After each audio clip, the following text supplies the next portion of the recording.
عاوزة أحكي عن أجمل رحلة سافرتها في حياتي باختصار، لأنها كانت حلم ومرت معايا بأحداث كتير. كنت كل ما أجي أروح حاجة لازم تعطلني لحد ما فعلا اكتئبت وحسيت إني مش رايحة أبدا.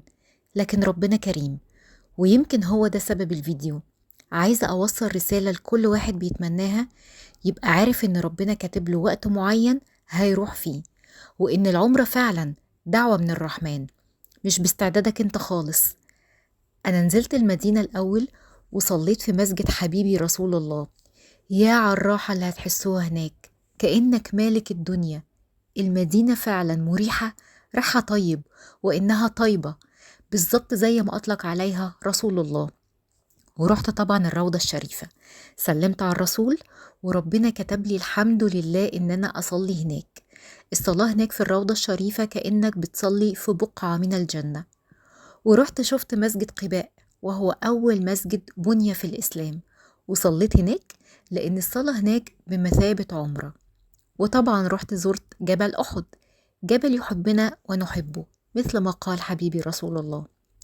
وجينا الأهم فقرة، وهي رؤية الكعبة لأول مرة. وما أدراك ما هذه اللحظة، بجد مش هعرف أوصفها.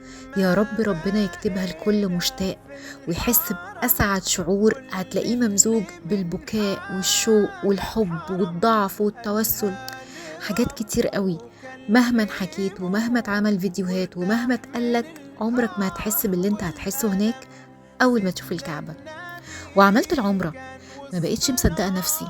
أنا يا رب الحمد لله جبتني هنا بيتك وأكرمتني بالعمرة، بجد ما كنتش مصدقة.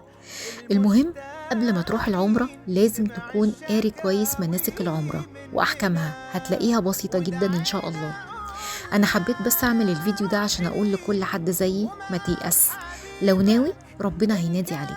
وما تخافش، العمرة بسيطة جدا ومناسكها سهلة. أنا بقول كده لأن أنا فعلا كنت متوترة وكنت خايفة معرفش أعملها كويس، أو يعني ما بقاش عارفة أعمل العمرة إزاي. بسيطة إن شاء الله، وإن شاء الله ربنا يكتبها لك.